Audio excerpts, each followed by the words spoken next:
भगवान कह रहे यो माम पश्यति सर्वत्र सर्वम च मयि पश्यति, जो सब में मुझको देखता है और मुझ में सबको देखता है, वो मेरे नेत्रों से कभी ओझल नहीं होगा, मैं उसके नेत्रों से कभी ओझल नहीं होगा। और एक श्लोक आता है कि मैं किसी में प्रवेश नहीं हूं, कोई मेरे में प्रवेश नहीं। वही यहां कह रहे नहीं आधार नहीं को हरि महा। अब क्या मतलब है इसका? बोले इसका मतलब है जैसे कहा जाए बर्फ में पानी नहीं है और पानी में बर्फ नहीं है, बात कैसी रहेगी? क्योंकि बर्फ ही पानी है, पानी ही बर्फ है, भेद ही नहीं है। तो कहा जाए बर्फ में पानी प्रवेश नहीं कर सकता और पानी में बर्फ प्रवेश नहीं कर सकती, उसकी अलग सत्ता नहीं। बर्फ ही पानी बनी हुई है, पानी ही बर्फ है, कोई अंतर नहीं। तो कह रहे कि नहीं आधार। बोले कैसी बात कर रहे हो? बोले इसलिए कह रहा हूं कि वही है, दूसरा कोई है नहीं। प्रभु किसी में प्रवेश नहीं करते क्योंकि प्रभु ही है पहले से, तो किस में प्रवेश करे? और कोई प्रभु में प्रवेश नहीं कर सकता क्योंकि कोई है ही नहीं, प्रभु ही है। यह रहस्य रघुनाथ कर बेगी न जाने कोई, और जो जाने रघुपति कृपा तो सपने मोह न हो। स्वयं हरि जगत बने हुए हैं, सब कुछ ये हरि बैठे हैं। बस ये नेत्रों का हमारा दोष हट जाए, चश्मा बदल जाए, केवल हरि है। सिय राम मैं सब जग जानी, मानी नहीं, जानी, जान के, देख के। अति समीप अति दूर अनोखे जगमा जग के पार।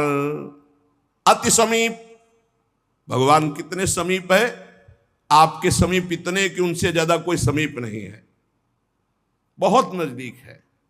बहिरंतस्य भूतानाम अचरम चरमेव च सूक्ष्मात् तद्विज्ञेयम् दूरस्थम चान्तिके च तत्।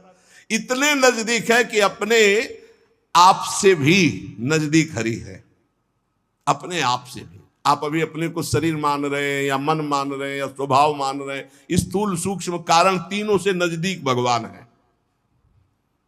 अति समीप और इतने दूर हैं कि जन्म जन्म लग जाएंगे खोजते हुए, मिलना बहुत कठिन है। क्यों? क्योंकि बाहर खोजने से नहीं मिलेंगे, अंदर डूबने से मिलते हैं। अंदर जो लौट कर डूब गया वो पा गया हीरा, और जो बाहर चाबी घर में खो गए हैं और बाहर जंगल में पूरा जीवन ढूंढो, मिलेंगे क्या? घर में लौटो तो सर्वात्मना न विसृजेत बहिरिंद्रियाणि अंतश्चर। अंतर में आओ, बहिर्मुख बात छोड़ो, अंतर्मुख हो करके एक चरणदास चित्त मनंतई से अकेले अंदर घुसो। कुछ लेके नहीं जाओगे प्रेम गलियत साकरी, जितने संबंध सब ये बोझा है, नहीं ले जाओगे अंदर। अंतर्मुख अकेले होकर असंगो हम, और फिर ढूंढो तो मिल जाएगा, वही मिल जाएगा। और जब वो मिलेगा तो ढूंढने वाला नहीं रहेगा, केवल वही वो है। ये रहस्य जानत तुम्हें हो जाई। अति समीप अति दूर अनोखे जग महा जगते पार, जग महा जगते पार। अति समीप अति दूर, जो अनुभव करना चाहो, हमारे प्रभु की यही मानता है। इस खंभे में है तो यही मिलेंगे आपको, और हृदय में है तो यही हृदय में मिलेंगे, और बद्री नारायण में मिलेंगे तो बद्री नारायण में ही मिलेंगे। जहां जैसी भावना करोगे वैसे ही भगवान मिलेंगे। और सर्वत्र है तो सर्वत्र, फिर यहां भी है। पय घृत, कैसे भगवान समाये हुए हैं? जैसे दूध में घी। पय घृत, अब दूध में पूड़ी बनाओ, नहीं बन पाएगी। अब प्रक्रिया है, दूध को दही जमाओ, दही का मंथन करो, मक्खन निकालो, मक्खन को सिराओ, घी आ गया। ऐसे ही गुरु प्रदत्त साधना के बिना यह दृष्टि नहीं प्राप्त हो सकती। सर्वत्र श्री भगवान है। भगवान कैसे समाये हुए हैं? पय घृत, दूध में घी के समान। पावक काष्ठ, जैसे अग्नि और लकड़ी। लकड़ी में कहीं अग्नि है लेकिन घर्षण करो, अरण्य मंथन उसी को तो कहते हैं। लकड़ी के घर्षण से अग्नि पैदा हो जाती। बोले बीज महा तरु, जैसे बीज में वृक्ष समाया हुआ है। फल पल्लव डार, जैसे एक छोटे से बीज में पूरा वृक्ष है, उसकी डाल भी है, उसका पत्ता भी है, उसका फल भी है। लेकिन उसको जब आप भूमि पर प्रक्रिया से गाड़े, बीज अंकुरित हो, तब आपको यह अनुभव में आएगा। तिमि हरि व्यापक अखिल विश्व महा आनंद पूर्ण अपार। आनंद समुद्र भगवान ही सब रूपों में व्याप्त है। यही विधि एक बार निरखत जो भव बारिधि होए पार। एक बार ये दृष्टि आ जाए कि सर्वत्र भगवान है, वो भव समुद्र से पार हो गया। पर इस दृष्टि में बड़ा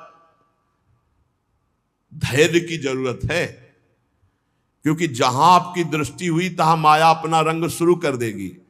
सुख दुख लाभ हानि, चिरजीवन मृत्यु, मान अपमान, जो सभी तुम्हारे खेल, सभी में भरे तुम ही मेरे भगवान, वो देख सकता है। जब देखने चलोगे ना भगवान को, तो ये द्वंद अपना आक्रमण करेंगे। कभी सुख फंसा लेगा, कभी दुख, कभी लाभ, कभी हानि, कभी मृत्यु का भयावा, कभी मान, कभी अपमान। जो इन सब में भगवान को देखता है वही निकल पाएगा। बड़ा कठिन है जब कोई अपमान करे उसमें भगवान देखे। बड़ा कठिन है जब कोई मारने आवे, कोई कहे आओ भगवान मार दे आके। ऐसा बड़ा कठिन है। कोई हमें गाली दे, हानि करे, तिरस्कार करे, हम उसमें भगवान देखें, लेकिन है भगवान। बहुत कठिन है। भगवान ही ऐसी स्थिति दे तभी होता है, नहीं तो ऐसे। अब नामदेव जी ने जब कुत्ते में भगवान को देख लिया, भूत में भगवान को देख लिया, तो एक भगवान से सख्य भाव से बात करने लगे। एक दिन कहा, विठ्ठल भगवान, पांडुरंगा, आपकी कृपा से अब मैं सब में आपको पहचान लेता हूं। भगवान ने कहा सही। बोले आप किसी भी रूप में छुपो, अब हम आपको पहचान लेंगे। भगवान मुस्कुरा दिए।